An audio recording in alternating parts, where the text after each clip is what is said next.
ముఖ్యంగా ఈనాడు ఈ press meet ఏర్పాటు చేయడానికి కారణం ఏంటంటే, ఏదైతే ప్రభుత్వం 42% కోసం ఇలా బీసీలకు రిజర్వేషన్ కల్పించాలని చెప్పి ప్రయత్నం చేస్తుందో, ఆ రిజర్వేషన్ ప్రక్రియ ఇప్పుడు చివరి దశకు వచ్చింది.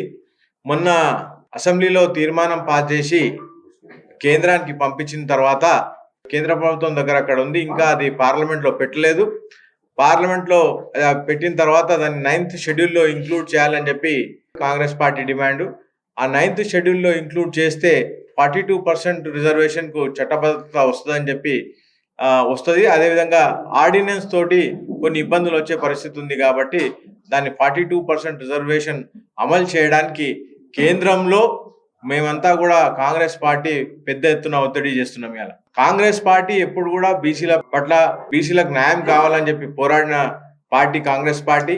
కాంగ్రెస్ పార్టీ 2004 నుంచి కూడా ఎప్పుడైతే తెలంగాణ అంశం వచ్చిందో, ఆ తెలంగాణ అంశంతో పాటు తెలంగాణలో సామాజిక న్యాయం తీసుకురావాలంటే బీసీలకు రిజర్వేషన్ కల్పించాలని చెప్పి 2004 నుంచి కూడా కాంగ్రెస్ పార్టీ బీసీలకు న్యాయం చేయాలని చెప్పి ఆలోచన చేస్తుంది. అదేవిధంగా బీసీలకు న్యాయం జరుగుతుందనే 2014లో సోనియా గాంధీ గారు తెలంగాణ ఇవ్వడం జరిగింది. కాంగ్రెస్ పార్టీ చిత్తశుద్ధి చెప్పాలంటే ఏదైతే ఎస్సీ రిజర్వేషన్ ఉందో దాని వర్గీకరణలో కూడా తెలంగాణలో మన ముందుండి ఇలా ఎస్సీ వర్గీకరణ చేసిన గంతా కూడా కాంగ్రెస్ పార్టీదే. ఇలా కాంగ్రెస్ పార్టీ ఏదో ఓట్ల కోసం చేసేది కాదు, వాస్తవంగా బీసీలను ఒక స్థాయికి తీసుకురావాలి, బీసీలను కూడా అన్ని రంగాల్లో ముందుకు తీసుకుపోవాలని చెప్పి ఒక 20 సంవత్సరాలు ఆలోచన చేసిన తర్వాత ఈ అంశాన్ని మొన్న ఎన్నికల్లో మేము గెలిస్తే 42% రిజర్వేషన్ ఇస్తామని చెప్పడం జరిగింది. అదేవిధంగా దాన్ని పాస్ చేసి అసెంబ్లీలో పాస్ చేసి దాన్ని మన కేంద్రానికి పంపించడం జరిగింది. ఇలా కేంద్ర ప్రభుత్వం మీద ఒత్తిడి తీసుకురావడానికి రాష్ట్రంలో ఉన్న ఎమ్మెల్యేలు, ఎమ్మెల్సీలు, చైర్మన్లు, కాంగ్రెస్ నాయకులు, కాంగ్రెస్ కార్యకర్తలు, కాంగ్రెస్ శ్రేణులంతా కూడా ఢిల్లీలో రేపు 6 తారీఖు నాడు పెద్ద ధర్నా కూడా మేమంతా కూడా ఢిల్లీకి చేరుకొని అక్కడ మా బిల్ 42% రిజర్వేషన్ బిల్ను పాస్ చేయాలని చెప్పి ఒక పెద్ద ధర్నా కూడా చేయడం జరుగుతుంది. అదేవిధంగా రేపు పార్లమెంట్లో ఉన్న ఎంపీలందరినీ కూడా మా బిల్లు ఇది పెట్టండి, దీన్ని పాస్ చేయండి అని చెప్పి అక్కడ ఉన్న పార్లమెంట్లో ఉన్న సభ్యులతోటి అందరికీ విజ్ఞప్తి చేసుకోవడానికి మా ఎమ్మెల్యేలంతా కూడా అక్కడికి రేపు అందరూ కూడా రిప్రజెంటేషన్ కూడా చేయడం జరుగుతుంది.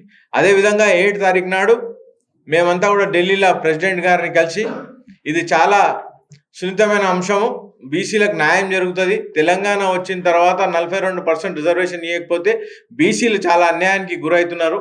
ఇలా వాస్తవంగా కూడా తెలంగాణలో సామాజిక న్యాయం తీసుకురావడానికి ఇలా ముందుకొచ్చింది, తెలంగాణ వాదం ముందుకొచ్చింది, తెలంగాణ రాష్ట్రం సాధించుకోవడం జరిగింది. కాబట్టి ఈ అంశం చాలా ముఖ్యమైన అంశం. ఇది ఏదో దీన్ని రాజకీయంగా చేయకుండా బీసీల పట్ల ప్రేమతోటి దీన్ని పాస్ చేయాలని చెప్పి వాళ్ళకి విజ్ఞప్తి చేయడానికి వెళ్తున్నాం. కాబట్టి మేము కాంగ్రెస్ పార్టీ ఈ 42% రిజర్వేషన్ మీద చాలా చిత్తశుద్ధితో పోరాటం చేస్తున్నాం. రేపు ప్రభుత్వంలో రేపు వాళ్ళు బిల్ పెట్టకపోయినా, బిల్ పాస్ కాకపోయినా కూడా దీన్ని ఏ విధంగా చేయాలని చెప్పి దాన్ని అన్ని కోణాల్లో కూడా ఆలోచన చేసి దాన్ని లీగల్గా కూడా ఎటువంటి ఇబ్బందులు కలగకుండా కూడా 42% రిజర్వేషన్ వచ్చే విధంగా కాంగ్రెస్ పార్టీ పోరాడుతుందని చెప్పి తెలియడానికి, అదేవిధంగా కాంగ్రెస్ పార్టీ చాలా చిత్తశుద్ధితోటి ఉంది. రేపు రాబోయే ఎన్నికల్లో కూడా కాంగ్రెస్ పార్టీ ఈ రిజర్వేషన్ అమలు చేసి తీరుతుందని చెప్పి చెప్పడానికే ఈనాడు మీ అందరి ముందర ప్రెస్ మీట్ పెట్టడం జరిగింది. బీసీలకు న్యాయం చేసే పార్టీ కాంగ్రెస్ పార్టీ. ఇంతకుముందు వైఎస్ రాజశేఖర రెడ్డి గారు ఉన్నప్పుడు 34% రిజర్వేషన్లు బీసీలకు ఇచ్చినారు. అంటే రాజకీయంగా కానీ, ఆర్థికంగా కానీ, అదేవిధంగా విద్యాపరంగా కానీ, ఉద్యోగాలలో కానీ 34% ఇచ్చారు. కేసీఆర్ ప్రభుత్వం వచ్చిన తర్వాత కేసీఆర్ గారు 34% తీసుకొని వచ్చి 23% చేసిన ఘనత కేసీఆర్కు దక్కింది. అంటే బీసీలు ఆర్థికంగా ఎదుగుతూ ఉన్నారు, రాజకీయంగా కూడా పైకి వస్తూ ఉన్నారు. వీళ్ళు పైకి వస్తే మా మనుగడ ఉండదు అనే ఒక దురాలోచనతోటి 23% రిజర్వేషన్ బీసీలకు చేసినాడు. కాంగ్రెస్ పార్టీ వారి మేనిఫెస్టోలో మేము అధికారంలోకి వస్తే బీసీలకు 42% ఇస్తాము అని చెప్పి మేనిఫెస్టోలో పెట్టిన సంగతి మనకందరికీ తెలుసు. ఆ మేనిఫెస్టోను ఆధారంగా చేసుకునే రాహుల్ గాంధీ గారి ఆలోచనతో ఇక్కడ మన రేవంత్ రెడ్డి గారు 42% రిజర్వేషన్ కొరకు అసెంబ్లీ ఏర్పాటు చేసి అక్కడ ఒక రెజల్యూషన్ పాస్ చేసి సెంట్రల్కి పంపిన సంగతి మనకందరికీ తెలుసు. తర్వాత సెంటర్ ఇక్కడ గవర్నర్ కూడా పంపించారు ఆర్డినెన్స్ చేసి. గవర్నర్ అది రాష్ట్రపతికి పంపించింది. రాష్ట్రపతి అక్కడ నుంచి ఏమి కూడా ఇన్ఫర్మేషన్ ఇవ్వడం లేదు. అందుమూలంగా 42% రిజర్వేషన్లు కావాలని చెప్పేసి కాంగ్రెస్ పార్టీ ముఖ్య నాయకులు, మినిస్టర్లు, ఎమ్మెల్యేలు అందరూ కూడా ఢిల్లీకి వెళ్ళి 5, 6, 7 తారీఖు రోజు కార్యక్రమాలు చేస్తూ ఉన్నాం. నేను ఒకటే అడుగుతా ఉన్నాను బీజేపీ వాళ్ళని కూడా. బీజేపీ వాళ్ళు ఏమంటా ఉన్నారు, 42% రిజర్వేషన్లు ఉంటే 10% ముస్లింలకే పోతాయని అని అంటా ఉన్నారు. నేను ఒక మాట చెప్తాను వాళ్ళకు. మహబూబ్ నగర్ మండల్ కానివ్వండి, హన్వాడ మండల్ కానీ, రాష్ట్రంలో ఉన్న అన్ని మండల్ లోపల కూడా ముస్లింల పర్సెంటేజ్ ఎంత అని అడుగుతా ఉన్నాను నేను. 42% రిజర్వేషన్లు ఉంటే మండల్లో వచ్చేది మొత్తం హిందువులకే కదా 42% రిజర్వేషన్లు. అక్కడ మైనారిటీలకు రిజర్వేషన్ ఎక్కడొస్తాయి? మొత్తం మన తెలంగాణలో 80% గ్రామాలు ఉంటే 20% మాత్రమే, 15% మాత్రమే పట్టణాలు ఉన్నాయి. పట్టణాలలోనే మైనారిటీ సోదరులు ఉన్నారు. మైనారిటీలు పట్టణాల్లో కూడా కొన్ని ఏరియాస్లలోనే ఉంటారు. అంటే వాళ్ళకి ఎంత శాతం వస్తుంది? ఒక్కసారి బీజేపీ వాళ్ళు కూడా ఆలోచన చేసి మాట్లాడాలని చెప్పేసి కూడా ఈ సందర్భంగా తెలియజేస్తూ ఉన్నారు. 42% వచ్చేది రాజకీయంగా ఎవరికి వస్తుంది? హిందువులకే వస్తుంది. అంటే బీసీలను మోసం చేయాలి, ఈ పేరు పైన ముస్లింలకు 10% ఇస్తున్నారు, 42% లోపల 32% హిందువులకు వస్తున్నాయని ఒక దుర్మార్గమైన ఆలోచనను బయటికి తీసుకొని వచ్చి ప్రజలను కన్ఫ్యూజ్ చేసి ప్రజల మధ్యలో విభేదాలు చేసి ఈ బీసీ రిజర్వేషన్ అడగదొక్కదాని కొరకే బీజేపీ వాళ్ళు ఈ విధంగా ప్రచారం చేస్తూ ఉన్నారు. కాంగ్రెస్ పార్టీ 43%కి 42% కట్టుబడి ఉంది. ఖచ్చితంగా 42% సాధించుకునే వరకు మేమందరం కూడా పోరాడతాము. 42% తోటే స్థానిక ఎన్నికల సంస్థలకు కాంగ్రెస్ పార్టీ పోతుందని చెప్పేసి కూడా ఈ సందర్భంగా నేను తెలియజేస్తా ఉన్నాను. కాబట్టి కాంగ్రెస్ పార్టీకి బీసీల పైన చిత్తశుద్ధి ఉంది. కాంగ్రెస్ పార్టీయే బీసీలకు న్యాయం చేస్తుంది.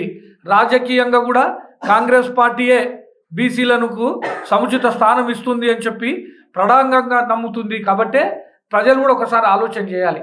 ఏ పార్టీ 42% రిజర్వేషన్లు బీసీలకు ఇస్తుంది అని చెప్పేసి. కేసీఆర్ గారు ఉన్నారు, ఏం చేశారంటే 23% రిజర్వేషన్ ఇచ్చారు. ఆ 23% రిజర్వేషన్లు కూడా ఓన్లీ ఎంపీటీసీ, జడ్పీటీసీల వరకే అణగదొక్కి పెట్టినారు. కానీ ఇప్పుడు 42% రిజర్వేషన్లు వస్తే ఎంతమంది బీసీలకు జడ్పీ చైర్మన్లు అవుతారు, మేయర్లు అవుతారు, మున్సిపల్ చైర్మన్లు అవుతారు? ఒకసారి ప్రజలు కూడా ఆలోచన చేయాలి. కేసీఆర్ ఉన్నప్పుడు గౌడ్లకు కానీ, యాదవులకు కానీ, ముదురాజులకు కానీ ఎమ్మెల్యేలో ఎన్ని సీట్లు ఇచ్చిండ్రండి? 5% నుంచి 10% సీట్లు ఇచ్చిండ్రు. ఓన్లీ 10 మందికి మాత్రమే ఇచ్చిండ్రు. అంటే 23% అని ఆయన్నే 34%ని 23%కి తీసుకొచ్చిండు. ఆ 23%లో కూడా రాజకీయంగా 10% మందికే ఇచ్చినాడు. అది కూడా ఓడిపోయే సీట్లలో ఇచ్చినాడు. ముదిరాజులకు ఒక్క ఎమ్మెల్యే టికెట్ ఇవ్వలేదు. యాదవులకు ఎంతమందికి ఇచ్చినాడు? 3-4కి ఇచ్చినాడు. అంటే టీఆర్ఎస్ పార్టీ బీసీలను మోసం చేసిన పార్టీ. బీజేపీ పార్టీ బీసీలకు 42% వస్తుందని చెప్పేసి మైనార్టీలను 10% తీయాలని చెప్పేసి ఆ సాగుతోటి ఈ రిజర్వేషన్లను ఇంప్లిమెంట్ చేయకుండా అడ్డుకట్ట వేసే ప్రయత్నం. కాబట్టి నేను ఒకటే ప్రజలను కూడా కోరుతా ఉన్నాను, బీసీలకు మేలు చేసే పార్టీయే కాంగ్రెస్ పార్టీ. అందుమూలంగానే 5, 6, 7 తారీఖు రోజు బ్రహ్మాండంగా ఢిల్లీలో మేము ప్రోగ్రామ్స్ చేస్తూ ఉన్నాం. 6వ తారీఖు రోజు ప్రతి నియోజకవర్గం నుంచి పెద్ద ఎత్తున కార్యకర్తలు ఢిల్లీకి చేరుకుంటూ ఉన్నారు.